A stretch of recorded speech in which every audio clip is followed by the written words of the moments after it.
அருமையானவர்களே, உயிர்த்தெழுந்த இயேசுவை ஆராதிக்கிற நாம் இன்று ஈஸ்டர் தினம் கொண்டாடுகிறோம். உயிர்த்தெழுதலை நினைவு கூறும் நாளாய் உங்களுக்கு என் ஈஸ்டர் நல்வாழ்த்துக்கள். இந்த உயிர்த்தெழுந்த இயேசுவை நாம் ஆராதிக்கிறோம் பாருங்க. அவர் உயிர்த்தெழுந்தார். ஆமென். உயிர்த்தெழுந்தாரே பாடுறோம்ல. அப்ப இயேசு உயிர்த்தெழுந்தார். மரணத்தை வென்ற இயேசுவை நீங்களும் நானும் ஆராதிக்கிறோம். ஆமென். அவர் மரணத்தை வென்றார், பாவத்தை வென்றார், பிசாசை வென்றார், எல்லாவற்றையும் வென்றார். எல்லாவற்றையும் வென்ற கர்த்தரை, உயிர்த்தெழுந்த இயேசுவை ஆராதிக்கிறோம். அவர் உயிர்த்தெழுந்ததினாலே 2 முக்கிய காரியங்கள். அப்புறம் 3வது ஒன்று என்ன அப்படின்னு பார்ப்போம். யோவான் 20 பாருங்களேன், 19 வசனம். வாரத்தின் முதல் நாளாகிய அன்றைய தினம் சாயங்கால வேளையிலே, அப்ப இயேசு உயிர்த்தெழுந்த சாயங்கால வேளையிலே என்ன நடக்குது பாருங்க. சீஷர்கள் கூடியிருந்த இடத்தில் யூதர்களுக்கு பயந்ததினால் கதவுகள் பூட்டப்பட்டிருக்கையில் இயேசு வந்து நடுவே நின்று உங்களுக்கு சமாதானம் என்றார். அப்ப பயப்படுறானுங்க சீஷர்கள். ஏன்னா இவரை தான் நம்பி எல்லாம் பண்ணாங்க. இவர் தான் நம்ம எதிர்காலம் நினைச்சிட்டு இருந்தாங்க. கடைசி பார்த்தா அவர் இறந்துட்டார். ஸோ இவங்களால ஜீரணிக்க முடியல. இயேசு சொன்னால் நான் உயிரோடு எழுந்திருப்பேன் அப்படின்னு. ஆனால் இவங்களால நம்ப முடியல. ஸோ அவர் உயிர்த்தெழுந்துட்டார்னு அப்படின்னு சில பேர் 3ஆம் நாள் வந்து சொல்கிறாங்க. இருந்தாலும் அவங்களால ஏற்றுக்கொள்ள முடியவில்லை. பயந்திருக்கிறார்கள். பயந்திருந்து கதவு பூட்டு இருக்கிறது. ஆனால் உயிர்த்தெழுந்த இயேசு எவ்வளோ ஸ்மார்ட் பாருங்க. பூட்டப்பட்ட வீடு உள்ள வந்துட்டார். வந்து சொன்னார் உங்களுக்கு சமாதானம். டேய் ஏன்டா சந்தேகப்படுறீங்க? அப்பெல்லாம் கேட்கல. உங்களுக்கு சமாதானம். ஆமென். அப்ப இயேசு உயிர்த்தெழுந்து முதலாவது என்ன தராருன்னா சமாதானத்தை தரார்.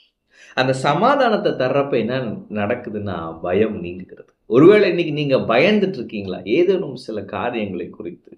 நான் சொல்லுகிறேன், பயப்படாதிருங்கள். இயேசு, உயிர்த்தெழுந்த இயேசு உங்களுக்கு சமாதானத்தை கட்டளையிடுகிறார். ஆமென்.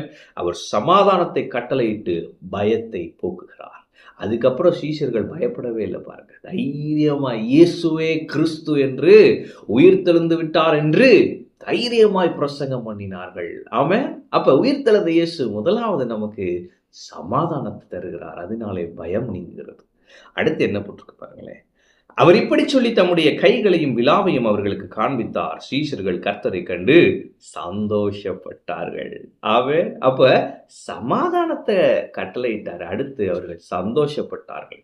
அப்ப உயிர்த்தெழுந்த இயேசு உங்களுக்கு சந்தோஷத்தை கொடுக்கிறார். அளவில்லாத சந்தோஷம்.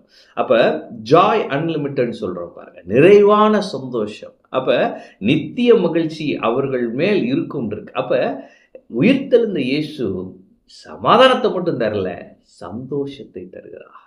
எனவே உங்கள் துக்கம் சந்தோஷமாய் மாறும். எனவே உயிர்த்தெழுந்த இயேசுவை ஆராதிக்கிற உங்களுக்கு அவர் சமாதானத்தை கட்டளையிடுகிறார். அதே நேரத்தில் சந்தோஷத்தை அருளுகிறார். எனவே நீங்கள் சந்தோஷமாய் சமாதானமாய் இருப்பீர்கள். பயம் நீங்கும்.